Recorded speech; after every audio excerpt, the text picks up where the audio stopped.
प्यारे साथियों, सीईटी के अंदर अब नेगेटिव मार्किंग नहीं है, तो बिल्कुल डरने की आवश्यकता नहीं है। लेकिन नेगेटिव मार्किंग नहीं है इसका मतलब ये नहीं कि सिंपल प्रश्न पत्र आएगा।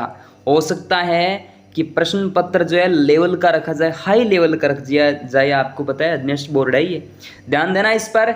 तो राजस्थान प्रदेश के अंदर सीईटी एग्जाम जल्दी ही संपन्न होने वाला है। एग्जाम फॉर्म आपने नहीं भरा तो फिल कर दीजिएगा। 7 सितंबर स्नातक स्तर की लास्ट डेट है और जल्दी ही जो 10+2 वाले विद्यार्थी हैं उनकी भी डेट आ जाएगी। आज ये पिछला प्रश्न पत्र है, साथ साथ मॉडल पेपर भी चल रहे हैं, लेकिन रिवाइज करते रहिए दोस्तों। टेलीग्राम मैंने वैसे डाल रखा है, ये प्रश्न पत्र ध्यान से देख लेना। इन सभी चीज़ों को इम्पोर्टेंट है आपके एग्जाम पॉइंट ऑफ व्यू से, ठीक है। चलिए, इससे पहले मैंने एक वीडियो बनाया था जहां पर मैंने 25 प्रश्नों पर डिस्कस कर भी लिया था।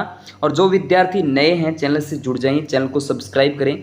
क्विज वगैरह को ज्वाइन करना है तो टेलीग्राम से जुड़ें, और फेसबुक पेज पर देख रहे हैं तो फॉलो करें। और जो साथी व्हाट्सअप से नहीं जुड़े हैं तो प्यारे विद्यार्थियों व्हाट्सअप से भी जुड़ सकते हैं। चलिए, आज का 26वां प्रश्न आपके सामने है कुछ इस तरीके से। 26वां मैथमेटिक्स का प्रश्न है दोस्तों। यहाँ पर हम बात करने वाले हैं साइंस, हिंदी, जीके वगैरह की। तो देखिएगा 27वां प्रश्न आपके सामने आ जाता है कुछ इस तरीके से।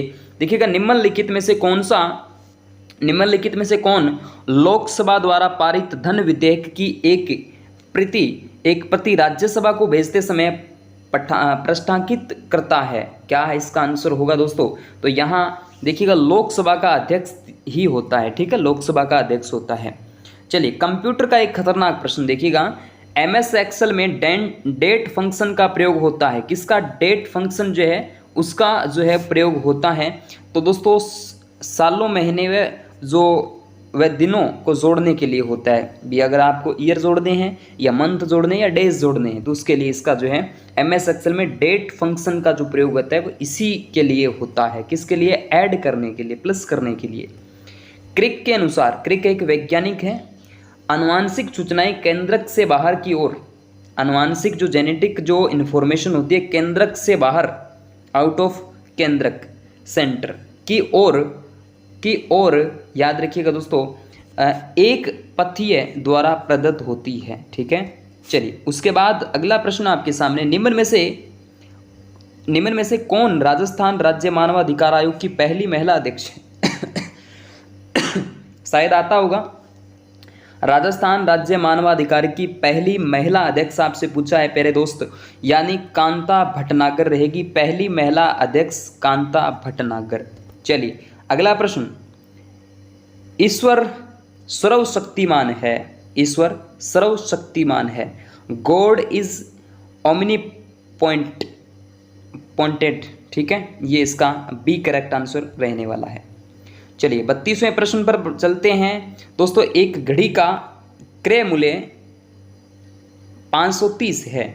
यदि हानि प्रतिशत 24% हो तो हानि का मान रुपए में क्या होगा? तो क्या होने वाला है? तो ये दोस्तों आपके इसमें 127.2 होने वाला है।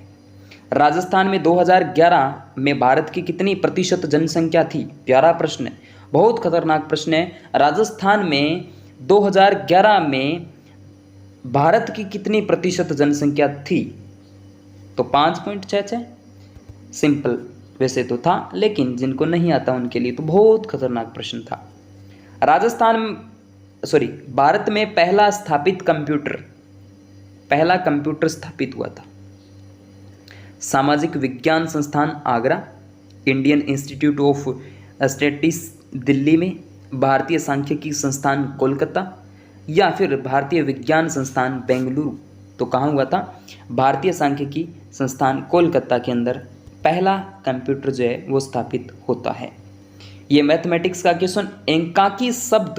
एकांकी शब्द का कौन सा समास है?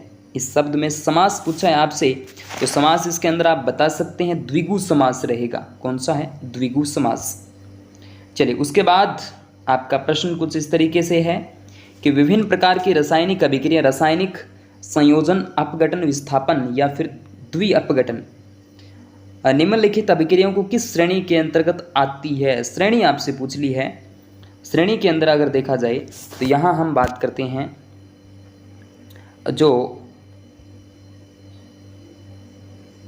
ए की बात करते हैं, आयरन प्लस वाष्प, इसमें कार्बन डाइऑक्साइड और हाइड्रोजन, कार्बन डाइऑक्साइड और हाइड्रोजन की बात करें, ए का 3 यानी विस्थापन हो जाएगा। Sodium chloride plus silver nitrate, यानी सोडियम नाइट्रेट और सिल्वर क्लोराइड होता है, तो इसके अंदर चौथा यानी द्वि अपघटन हो गया ये, ठीक है। तो इसका जो करेक्ट आंसर है बी रहेगा, ठीक है, बी नहीं ए रहेगा, ठीक है, ए। चलिए उसके बाद अगला प्रश्न आपके सामने है, रेजांग ला युद्ध स्मारक स्थित है। रेजांग ला युद्ध स्मारक जो है वो कहाँ पर स्थित है, तो वो लद्दाख में है। रेजांग ला युद्ध स्मारक लद्दाख में स्थित है। घड़ियाल के संरक्षण के लिए राजस्थान राज्य में कौन सा अभ्यारण्य स्थापित किया गया। घड़ियाल के संरक्षण के लिए राजस्थान राज्य में कौन सा अभ्यारण्य स्थापित किया गया था, कौन सा स्थापित किया जाता है, चंबल अभ्यारण्य। कौन सा है, चंबल अभ्यारण्य है। उसके बाद अवतल लेंस द्वारा उत्पन्न आवर्धन सदैव होता है, आवर्धन सदैव होता है 1 से कम, ठीक है, 1 से कम। निम्न में से जयपुर का परंपरागत हस्त उद्योग कौन सा है। जयपुर का परंपरागत हस्त उद्योग कौन सा है, ब्लू पोट्री है, इसमें कोई दो राय नहीं है, ब्लू पोट्री है। यह आपके सामने एक और मैथ का खतरनाक प्रश्न है, क्योंकि ये मुझे नहीं आता इसलिए मेरे लिए तो खतरनाक ही हो जाएगा। चलिए उसके बाद देखिएगा, एक सुकेंद्रिक कोशिका में गुणसूत्रों की संख्या एवं आकृति जो होती है वो आपके गुणसूत्र प्ररूप होती है, ठीक है, गुणसूत्र रूप कहलाती है। चलिए उसके बाद बात करते हैं, निम्न में से कौन सी संस्था राजस्थान के औद्योगिक विकास को गति देने वाली शीर्ष संस्था है। निम्न में से कौन सी संस्था राजस्थान के औद्योगिक विकास को गति देने वाली शीर्ष संस्था है। प्यारा प्रश्न है दोस्तों, शानदार प्रश्न है। यहाँ पर आप देख सकते हैं रिको करेक्ट है। चलिए उसके बाद, कोवल्यमाला नामक कथा संग्रह में कितनी देसी भाषाओं के नामों का उल्लेख है। क्या प्रश्न पूछा है दोस्तों, कितना खतरनाक प्रश्न ये कह सकते हैं कि ग्रंथ कौन सा है, कोवल्यमाला।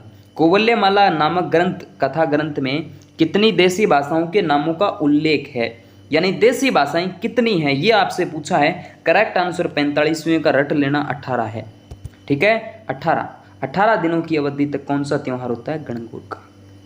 चलिए, प्रसिद्ध बणवेश्वर मेला आदिवासियों का है, राजस्थान के किस जिले में, डूंगरपुर में।